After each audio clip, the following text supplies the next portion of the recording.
रामपुर एक ऐसा गांव था जिसे समय ने भुला दिया था, जो एक बहुत बड़े घने जंगल के किनारे चुपचाप बसा हुआ था। गांव वाले सादा जीवन जीते थे। उनके दिन सूरज के उगने और ढलने से तय होते थे, लेकिन जब शाम होती थी तो उसके साथ बेचैनी का पर्दा भी गिर जाता था। जंगल, जो दिन में जीवन और आजीविका का स्थान था, रात में कुछ और ही बन जाता था। इसे फुसफुसाते जंगल के नाम से जाना जाता था। यह नाम उन अजीब धीमी आवाजों से पैदा हुआ था जो अंधेरा होने के बाद उसकी गहराइयों से आती हुई लगती थी। बड़े बूढ़े इसके बारे में दबी आवाज में बात करते थे। उन लोगों की कहानियां सुनाते थे जो सूरज ढलने के बाद उसमें चले गए थे और कभी वापस नहीं लौटे या बदले हुए वापस आए थे।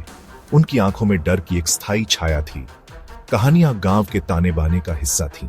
उनकी सामूहिक स्मृति में बुनी हुई एक चेतावनी थी। रामपुर की हवा में हमेशा गीली मिट्टी और जंगली फूलों की महक रहती थी, एक शांतिपूर्ण सुगंध जो अंतर्निहित तनाव को छुपाती थी। बच्चों को पेड़ की रेखा के पास खेलने की मनाही थी। जैसे ही परछाइयां लंबी होने लगती थी, दरवाजे बंद कर दिए जाते थे और खिड़कियों पर शटर लगा दिए जाते थे। गांव वालों का मानना था कि जंगल के अंदर कुछ प्राचीन और बुराई सो रही थी, एक ऐसी चीज जिसे रोशनी और आवाज का घुसपैठ पसंद नहीं था। वे कहते थे कि यह एक आत्मा थी, जंगल की एक रक्षक जो दोस्त और दुश्मन में भेद नहीं करती थी, केवल दिन में रहने वालों और रात में चलने वालों में भेद करती थी। उसकी उपस्थिति एक लगातार अनकहा खतरा थी, किसी भी ऐसे मूर्ख व्यक्ति के लिए एक मौन वादा था जो सूरज की आखिरी किरणें आसमान से फीकी पड़ने के बाद सीमा पार करने की हिम्मत करता था। राहुल हालांकि अलग था। 20 साल की उम्र में वह उस तरह के बेचैन साहस से भरा था जो गांव वालों के डर को केवल अंधविश्वास मान रहा था। वह इन कहानियों के साथ जुड़ा हुआ था, लेकिन उसके लिए वे बस यही थी, कहानियां।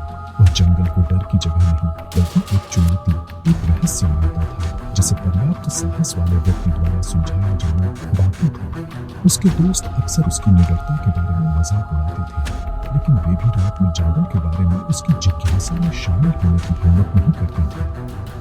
राहुल को अंधेरे की ओर एक खिंचाव महसूस होता था, अज्ञात का सामना करने और सभी को और शायद खुद को भी यह साबित करने की एक अदम्य इच्छा थी कि डरने की कोई बात नहीं थी। जंगल से आने वाली फुसफुसाहट उसे डराती नहीं थी, वे उसे बुलाती थी। यही अवज्ञा उस फेटफुल रात के लिए मंच तैयार कर रही थी। गांव सामान्य से अधिक शांत था। हवा में एक भारी स्थिरता छाई हुई थी जो अलग, अधिक दमनकारी महसूस हो रही थी। चांद एक पतली फांक मात्र था और अपने घरों के खिलाफ बहुत कम आराम दे रहा था, जबकि अन्य अपने घरों की सुरक्षा चाहते थे। राहुल को एडवेंचर की जानी पहचानी खुजली महसूस हुई। वह पुरानी घरों के बीच चलना चाहता था, रात की आवाजें सुनना चाहता था और अंत में पुरानी कहानियों को खत्म करना चाहता था। उसका मानना था कि डर एक पिंजरा था और वो उससे आजाद होने का डर था। उसे पता था कुछ पिंजरों को खोला नहीं जाना चाहिए और कुछ रहस्य बहुत अच्छे कारण से अंधेरे में दबे हुए हैं। चुनौती उसके दोस्तों से आई थी, जैसा कि अक्सर होता था। वे गांव के चाय के स्टॉल पर इकट्ठा थे, दुनिया के पूरी तरह से अंधेरे में डूबने से पहले रोशनी का आखिरी गढ़।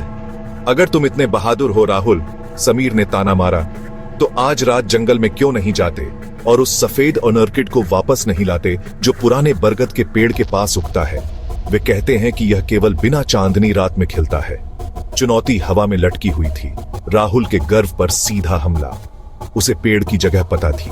यह अंदर बहुत गहरा था, एक ऐसी जगह जहां दिन के उजाले में भी कोई जाने की हिम्मत नहीं करता था। उसके मन में थोड़ी हिचकिचाहट हुई, लेकिन उसके दोस्तों की मजाक उड़ाती आंखों ने उसे बुझा दिया। उसने उपहास किया, एक आत्मविश्वास भरी मुस्कान के साथ चुनौती स्वीकार कर ली, जिसने उसके अपने थोड़े से संदेह को छुपा दिया।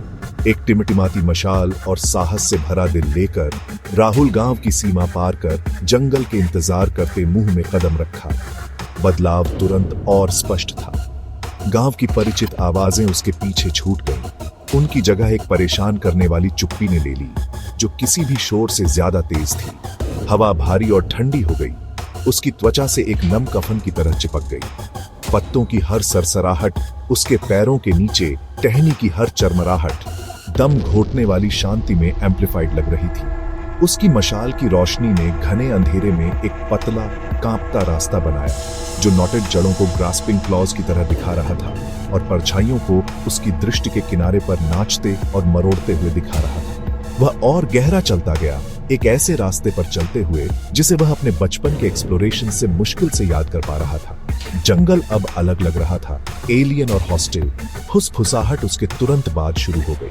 वे पहले फेंट थीं, जैसे पत्तों के बीच हवा का साइन, लेकिन उसके हर कदम के साथ वे और अधिक डिस्टिंक्ट होती गई। यह धीमी आवाजों की तरह लग रहा था, उसकी सुनने की सीमा से ठीक बाहर मरमर कर रही थी, हमेशा उसके ठीक पीछे से आती हुई लग रही थी।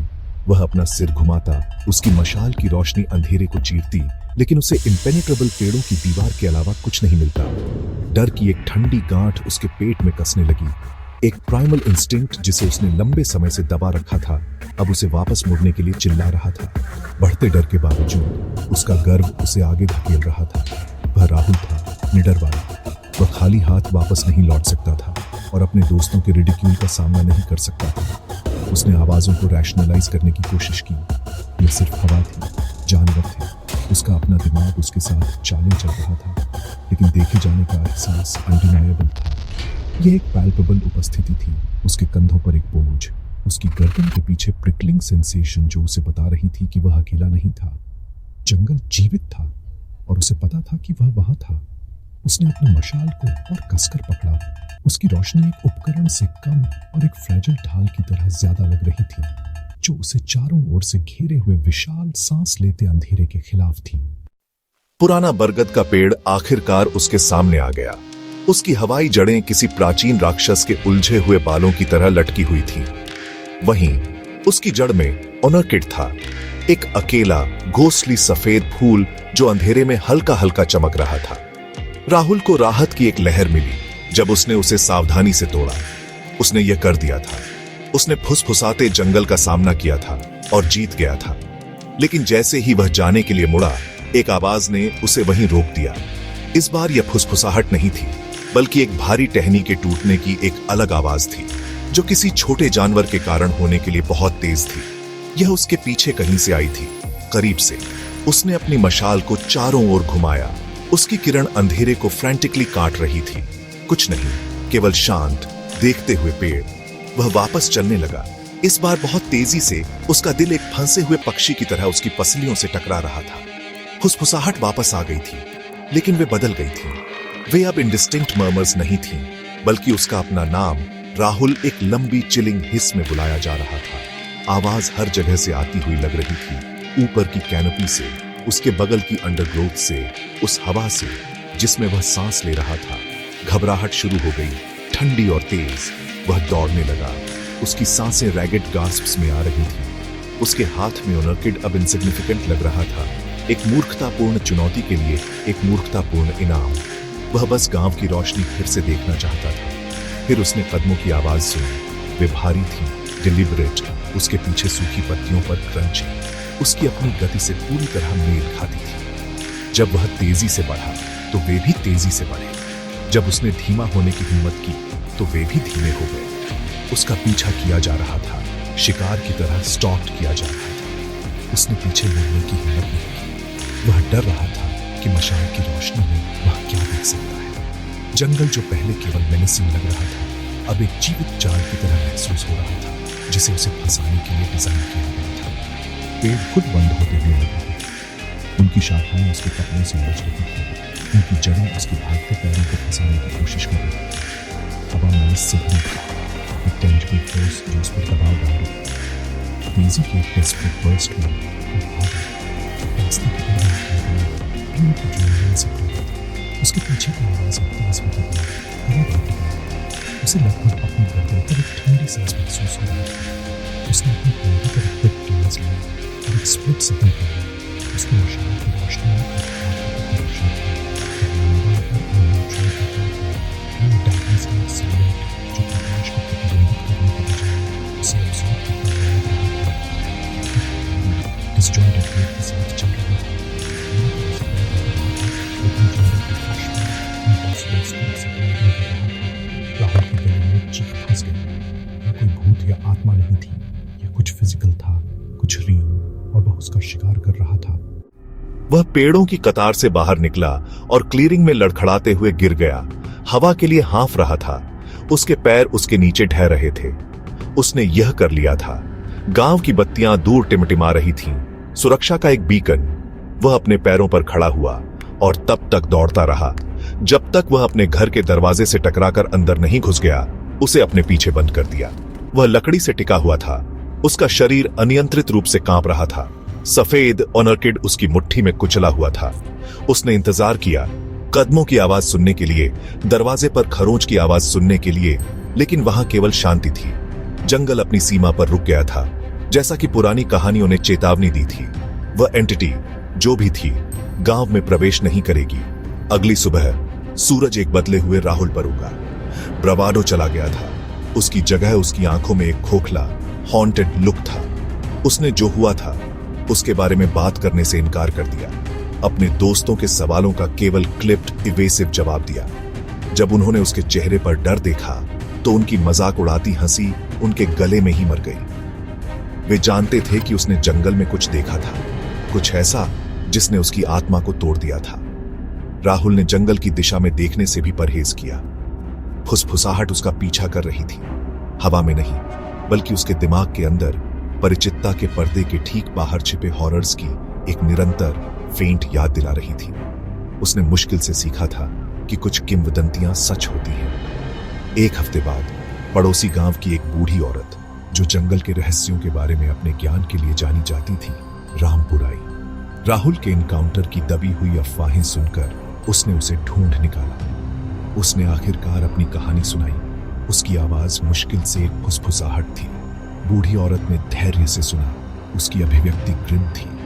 जब उसने खत्म किया तो उसने जंगल का भयानक रहस्य बताया। जो चीज तुमने देखी, उसने कहा। उसकी आवाज नीची थी। वह कोई आत्मा नहीं है, वह खुद जंगल है। यह फुसफुसाहट और चुनौतियों से गर्वित और मूर्खों को उठाता है, उनके अपने अहंकार को बेट के रूप में उपयोग करता है। यह तुम्हें मारना नहीं चाहता, पहले तुम हो, यह तुम बनना चाहता है। उसने जारी रखा। जैसे ही राहुल की आंखें डर से चौड़ी हो गई, यह एक व्यक्ति के डर और संदेह को चमड़े के भीतर फंसा है और उसकी जगह यह एक कॉपी वापस भेज दिया। एक खोखला फूल जो उस व्यक्ति की तरह दिखता और काम करता है जो खो गया था। यह कॉपी पैरानों के बीच रहता है। धीरे धीरे जंगल के प्रभाव उसकी बेचैनी, उसके पैरानों को फैलाता। इसलिए व्यक्ति को राहुल की डरी हुई आंखों में गहराई से देखते हुए, जो कदमों की आवाज तुमने सुनी वो तुम्हारा पीछा नहीं कर रही थी बेटा, वे तुम्हारी अपनी थी। जंगल तुम्हें पकड़ने की कोशिश कर रहा था, तुम्हें बदलने के लिए, अपने डुप्लीकेट को तुम्हारी जगह वापस भेजने के लिए। तुम इससे बच नहीं पाए, तुम बस इससे आगे निकल गए।